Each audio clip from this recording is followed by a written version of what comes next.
and welcome to another BookTube video from me, Lauren, from Lauren and the Books. Today, it's August. I think this is the first video I'm filming for August, which is why I'm introducing August. I think we're a few days into August by the time you're going to be watching this. But today's video is all about massive books that are on my bookshelf. So this has been inspired by the fact that for my Patreon book club this month, the genre that we picked was big books. We did this last year because we thought summer holidays, summertime, people have a bit more time for reading, maybe. And it got me thinking about all the massive books I've got on my shelf. So I've taken off all of the books that are over 500 pages. I've got a pile of books that I need to read. Well, actually, two piles of books that I need to read. I'm just going to crack on with it, I think. So let's start with the ones that I need to read. So the first one, which is over 500 pages, is Middlemarch by George Eliot.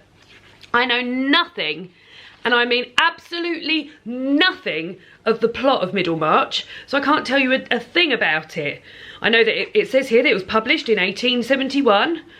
Let's read. Oh, does it tell me anything? No, that's just about how it was published. It was published in 8 parts from December 1871 to December 1872. Let's read the first 3 lines and see if I can gain a bit of a look from it. Prelude.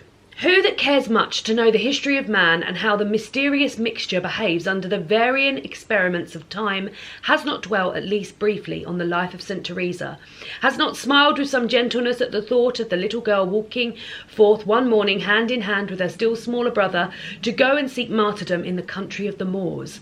Out they toddled from rugged Avila, wide-eyed and helpless-looking as 2 fawns, but with human hearts already beating to a national idea, until domestic reality met them in the shape of uncles and turned them back from their great resolve. By the way, that's the first sentence, so I don't think we need 3 sentences. So yeah, that hasn't given us any idea, has it, on what it's about, but there we go. And it is a massive one. It's 853 pages. I think it might be the longest book on my shelf, so there we go. David's mum bought me that for Christmas one year and I still haven't got around to reading it.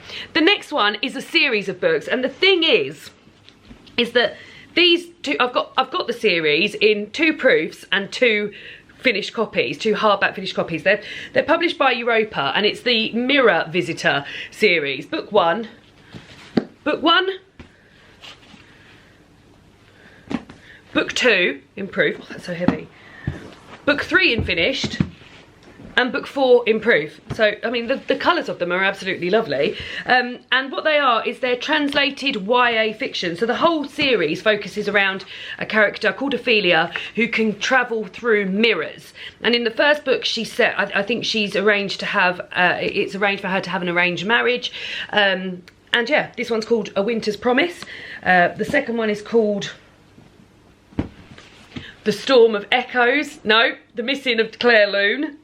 The Missing of Clairdelune. The third one's called The Memory of Babel, and the last one is called The Storm of Echoes. And the 2 proofs are over 500 pages, which is why I have mentioned them. But the actual finished books aren't. They're about 400 and something. Like we're up the tasty end of the 400s. This one's 447, and this one is, oh well, we're nearly at 500 in this one. This one's 491. So yeah, so they're almost all of these. Now, every time I think about these, I think how much I'll enjoy them and how excited I am. I've never read translated YA from French before, which I think is really excited. Europa are very sort of specialist in what they pick to translate and publish, so I imagine they're fantastic and they sound amazing. But in my head, I've got this plan where I'm going to read them when I'm visiting my parents' place in France. I thought, lovely, when I go to France, my parents have got a place in France, they've had it since we were wee, and David and I haven't been out. Well, David's been out once the whole time we've been together, and we've been together 10 years in February. I was out there, the last time I went there before I went with David was the week I met David, because I remember meeting him on the Saturday night and the Friday night, and then travelling the next day and texting him the whole time I was there. And we don't go very often. And my mum and dad go for quite a long time because they like to spend a bit of time there. And there's not much else to do there apart from sit and read. So I thought, lovely, when I next go, I'm going to take all 4 of these and just immerse myself in them. So that's my idea. But I've got no future plans to go there. I've got no holiday left for this year. I'm not going to have any holiday left for next year. So maybe 2025 I'll get round to these. But yeah, I would like to fulfill that dream at some point. Let's see. The next book, which is over 500 pages, is a book that has been on my shelves probably the longest. I bought this book whilst I was, when I first started booktubing in that first house, remember, with the Mickey Mouse background. And I bought it because I loved the sort of, the sequel to it, I guess, the prequel. So the book is A God in Ruins by Kate Atkinson. Life After Life is an amazing book by Kate Atkinson, which I love, and I've revisited both through print and listened to the audiobook of it a number of times. I think it's an absolutely amazing book. And the last few times I've revisited it with every plans to go to this sequel called A God in Ruins, which is based on the life of Teddy Todd, who is the sister of Ursula, the main character in A God in Ruins. I can't believe I haven't got round to it yet. I don't, especially as a couple of times I've reread or re-listened to Life After Life in order to read this, to remind myself, and then still not got round to it. What is wrong with me? The page count, gang, is, and I always find it unbelievable when things that don't look that, it's 551 pages, and it doesn't look that chunky, does it? I must read it. I simply must. Then we've got another 4 here which are all unread. Witches Steeped in Gold by Cian Smart. This is a book about witches. It's got, it's the page count, 535 pages. Eyre Adair has spent her life in a cell, heir of an overthrown and magically gifted dynasty. She was exiled from the island nation of Eyre, but every day brings her closer to freedom and vengeance. Jasmine Carriot grew up dressed in gold with stolen magic at her fingertips. Daughter of the self-crowned Doyenne, her existence is a threat to her mother's rule, but Jasmine has no intention of dying. Sworn enemies, the 2 witches enter a deadly alliance to take down the woman who threatens both their worlds, but revenge is a bloody pursuit and nothing is certain, except the lengths Eyre and Jasmine will go to win this game. I think this might be an October read. I quite like to read like spooky reads, witches and things like that in October, so I think that will probably go on the TBR for October. It's published by a company called Hotkey Books, and I really like because they have a key at the back of the book which tell you what's in this. So, and it normally has like, so it's got 3 colours and it just says trust no witch, and I think that's quite a clever little thing. So yeah, October that will be read hopefully. Then I've got Under a Pole Star by Steph Penny. This is a big old chunky guy, 595 pages. Whenever I see this, all I can remember is how many people have told me that there's like absolutely chock-a-block of shagging in this book. It's about Flora Mackey, who first crossed the Arctic Circle at the age of 12, and then years later in 1892 she returns to lead an expedition, which is exciting, a woman leading an expedition at that time, to northern Greenland, defying the expectations of those who believe a woman has no place in that harsh world. And then the person I imagine she is spending the time shagging is Jacob de Bain, who was raised in Manhattan. Yearning for wider horizons, he joins a rival expedition. Jacob and Flora's paths cross, passion and ambition collide as an irresistible attraction is born. The violent extremes of the north obsess them both, perpetual night and endless days, frozen seas and coastal meadows, and the strange maddening pull it exerts on the people chasing glory on the vast expanse.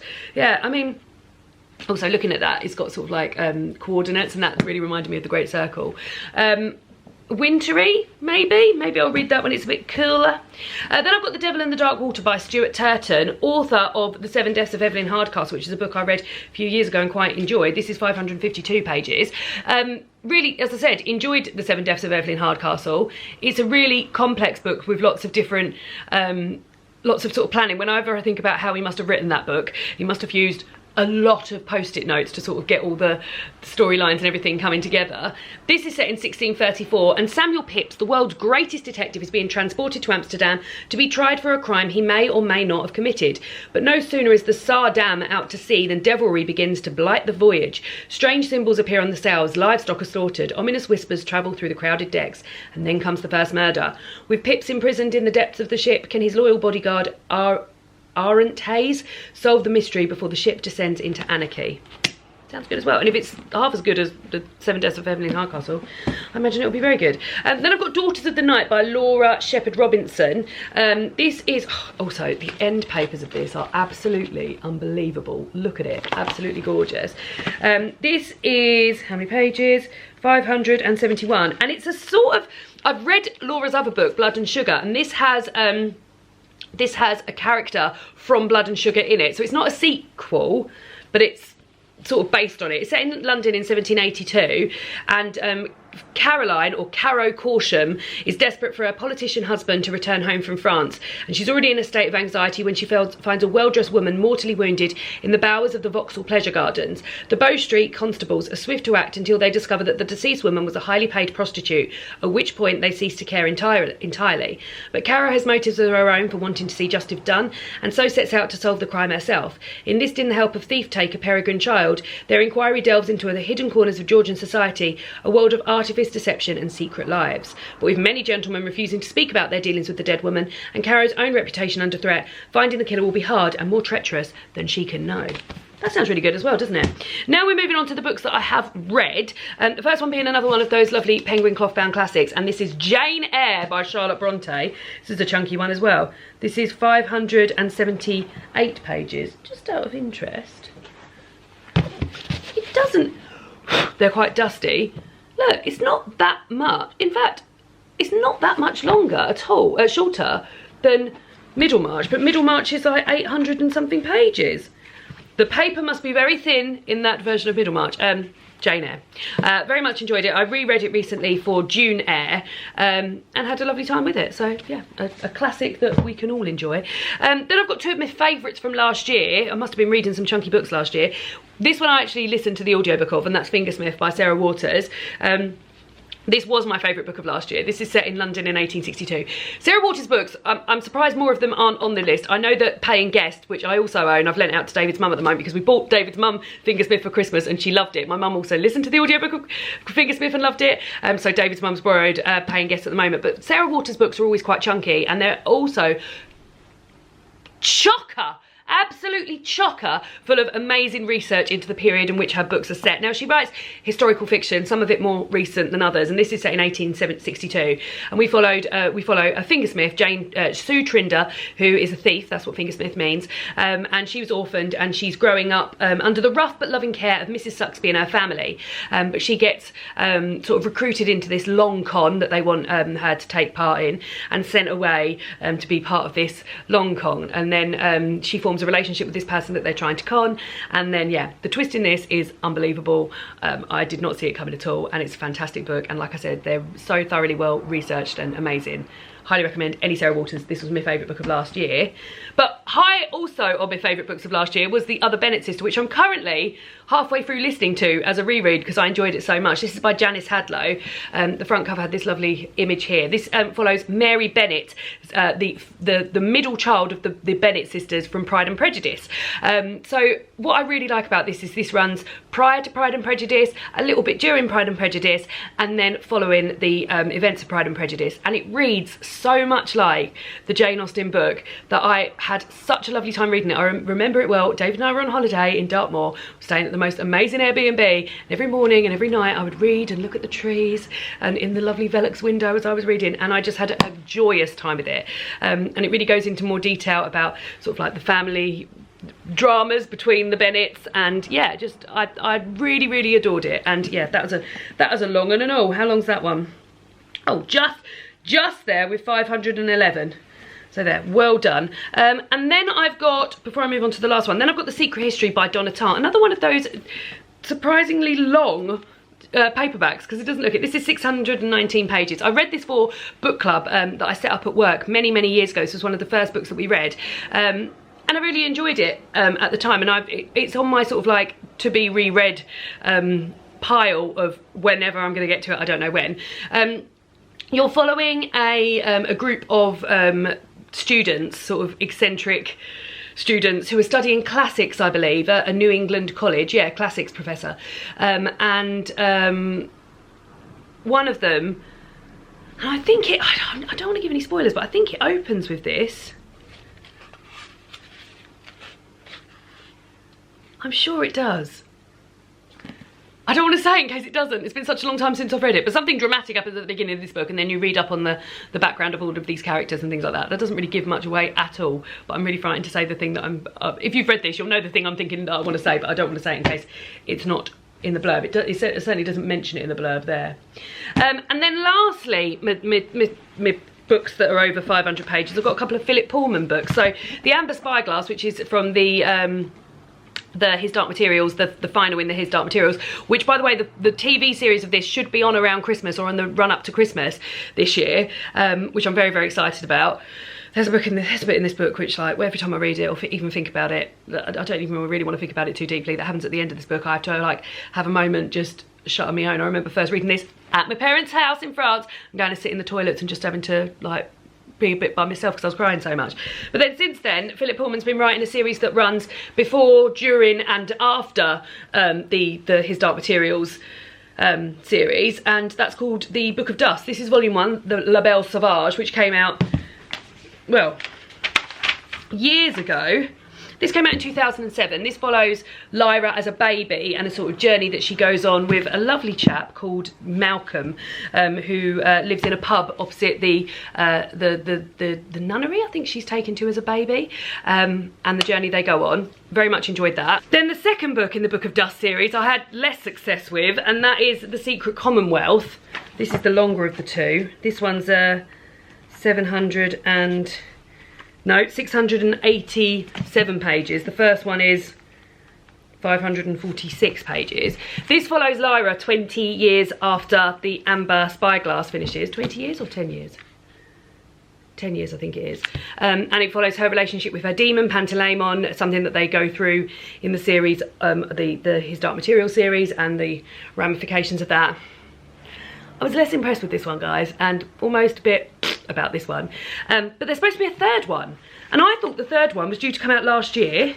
This was out in 2019, so you would have thought that the other one was coming out, because there's 2 years in between this. He's written all of these, by the way. 2017, 2019. Would have thought the other one was due out. Something to do with roses, coming out in 2021. Didn't happen. I haven't heard a whisper of it coming out this year either. So I don't know what's happening with it. If anyone does know, let me know. There we go. So these are all of my longest books on my shelf. Let me know if you've read any of these. Let me know what the longest book on your shelf is. And yeah, I'll see you all again soon for another BookTube video. Bye!